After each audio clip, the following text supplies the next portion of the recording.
Now, this is a big one as well.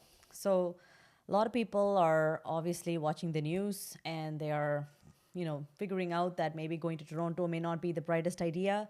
Maybe not going to Metro Vancouver is a bright idea. So, hey, I have to pick a location that is outside of the core. So, let's pick. So, they open up maps and they say, okay, this location, is about at least 3 hours from Toronto. It seems like a good location. Let's pick it and say, okay, I'm going to have an office opened up in, say, Brantford. Or I'm going to have an office opened up in Timmins, for example, or Sudbury, right? But then that's it. Everything else in the plan is exactly the same. Now, you tell me this. So if you were the IRCC officer looking at this file, you know for a fact they are just saying Sudbury or Timmins or something outside of the core just to get the application approved. There has been no research that was done to understand if the location is better suited for the business. If you understand even what the government grants are, what the economic plan is for that particular region, you took no time to understand any of that and you just went ahead and said, okay, I'm picking Timmins. Of course, it's going to be a rejection, or have a really poorly researched and analyzed explanation as to why you are looking to open up your office in Timmins or Sudbury or anything outside of the core. So I'll give you an example. And that's just one example. I have plenty, and I can be talking about it all day. So, just a quick example so you get some perspective. I had a client who basically came to me after three C11 rejections. So, his company revenues were not that strong. So, he figured he had to go for a C11. But I converted that and I said, okay, you know what? You've got three rejections. Let's not talk about that. When I reviewed the file, it was all done by one of the companies. And they did a pretty reasonable job. I wouldn't say anything to that, or I don't want to badmouth anybody here, but C11 maybe was not the right choice for that candidate, for that company, firstly. Secondly, I think the location was very, very poorly done. So we made two major changes when I took over that file, and I said, okay, you know what, we're going to try our best. I'm not going to promise anything, because when you've had multiple rejections, IRCC kind of looks at the file with a lot of scrutiny. So we're going to try our best and see what happens. So I took over the case and I just changed two things. I changed the C11 to a C12. I changed the business plan to reflect the C12.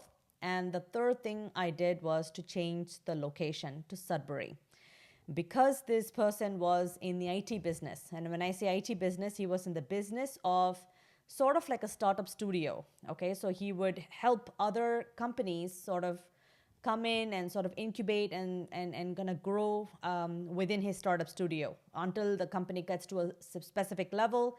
They offer guidance, they offer consultation, they offer startup studio related, development services and all of that. So it's a pretty neat business. It's doing exceedingly well in India.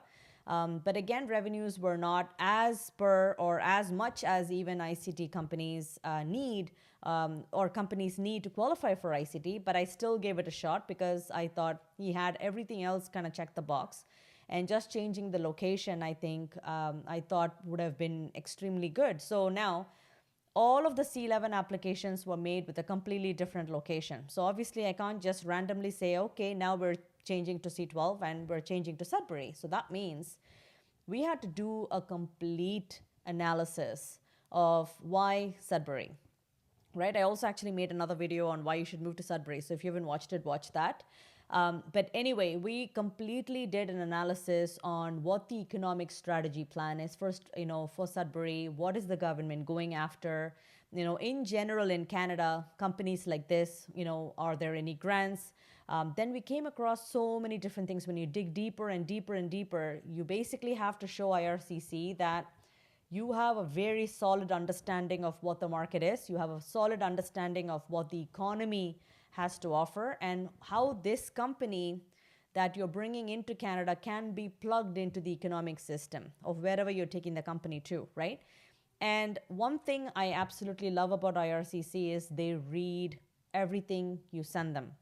So someone else asked me, another RCIC I work with, I do a lot of ICTs for them, and they asked me, well, you're writing all of this, but does anybody read it? Absolutely. They read every little thing, and they have to, right? So they are supposed to read everything you send them. So doing research, a proper research, and picking a location that is in line with what your business does, and your business setting up over there in that location has to make sense.